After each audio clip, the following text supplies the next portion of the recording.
today, Ben from Cape Life, here with the Friends Cape to Cape track and nature conservation. I'm just going to show you today how to fill up some chlorsulfuron to tackle arum lilies and give you a quick demo of how to spray them.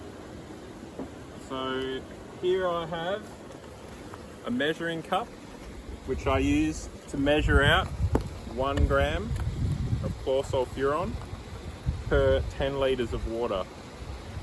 So I think that works out to be about 1/8 of a teaspoon if you don't have a measuring cup like this. That's a bit too much.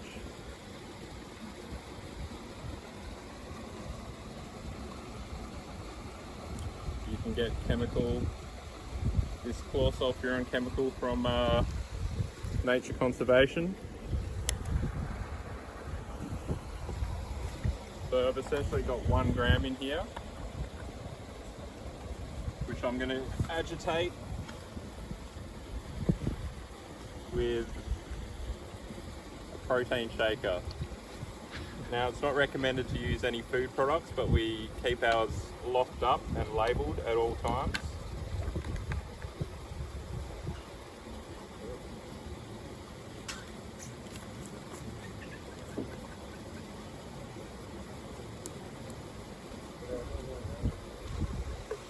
Now, for demonstration purposes, I'm only going to fill up 5 litres of backpack today.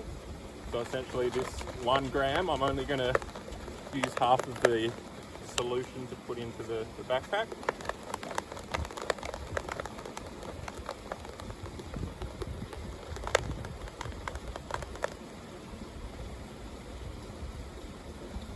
While I'm letting that settle, I'll apply my dye. So 10 millilitres of dye will be sufficient for a 5 litre pack.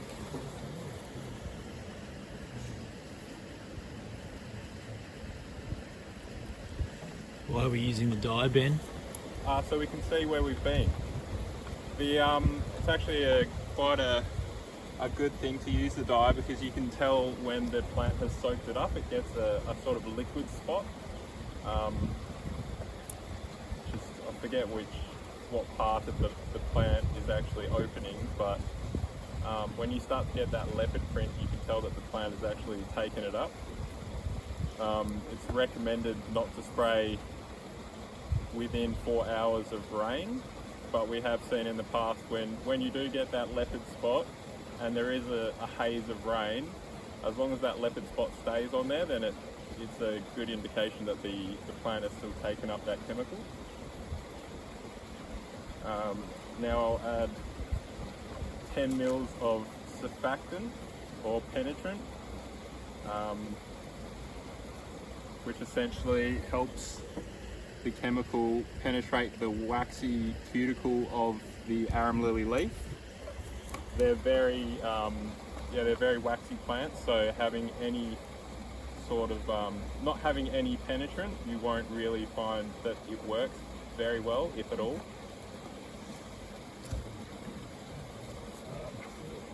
Now for the good stuff, the chlorsulfuron. There's a bit of foam in there, but I'll adjust to that.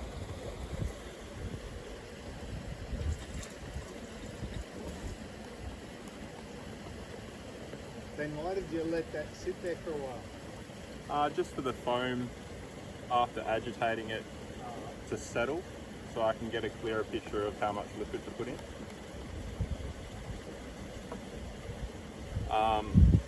Ideally you would just mix up a full mix and then rinse that out into the pack that you're going to use.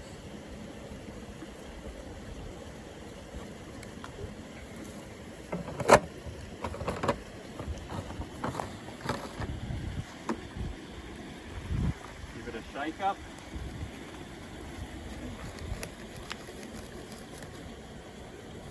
Always make sure to wear your PPE. And here's a good example of where to spray and where not to spray. If it's in the waterway, you don't want to be messing with the delicate fauna that may be living in there. So I think the best thing to do is either just cut the stems, the flower heads, or just wait until the creek sort of dries out and you're able to get in there and the soil isn't wet. Yeah. That's a good point about the flower heads. If you're around creek lines and you see a lot of arums and you know you can't spray, as Renee was saying, you still cut the flowers, can't they, Renee? So at least it stops them seeding for a while, hopefully for the year. Yeah, it really goes to show how much nature conservation has done, and the Friends of the Cape track, in terms of educating the public, because I see so many cut flower heads, and the general sentiment from the public is that they understand what we're doing when we're spraying, which is really positive to have that sort of that good feedback and everyone's engagement.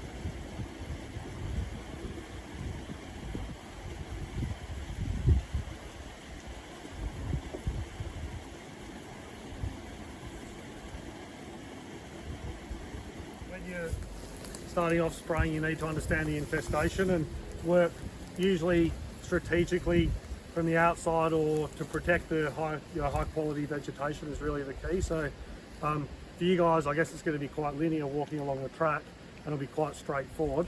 But what we do is we'll often put a track on to help us figure out where we've been, and maybe then the next day the person comes on, they can carry on from where we left off. So there's different ways to go about it. I think the most important thing, as long as you've got a strategy and you're methodical about the way you approach it. In terms of the actual spraying itself, you have to get complete foliar coverage to the point of runoff.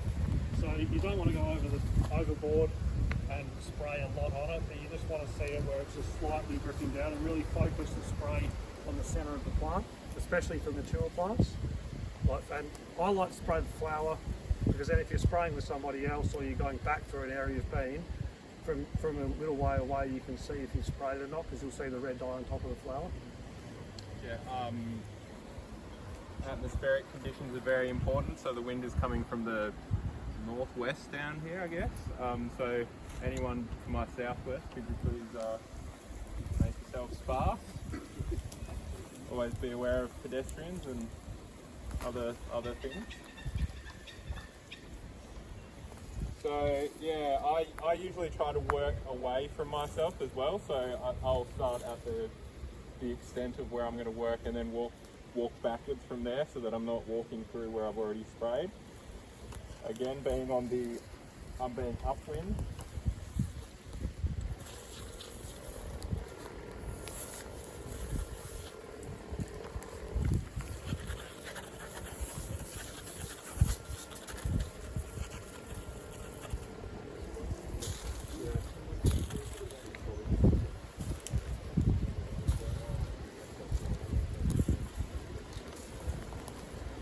So the nozzle can be adjusted, but I think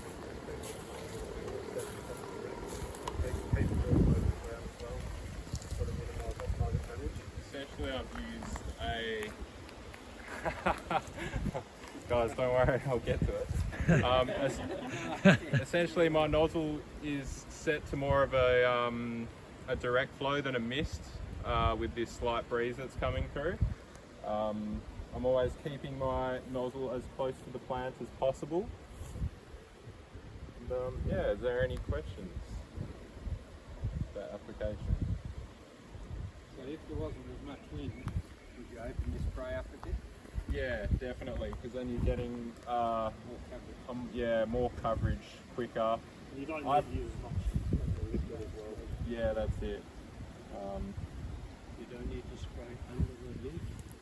No. Find full coverage on top. Spraying until runoff on the top of the leaf suffices. Yeah. And just as we say it, we've got a little bit of rain. I'm not sure if you can see that. like the chemicals soak in, and that's what we're talking about. Usually it dries off, you start seeing that. It's a good thing to look out for.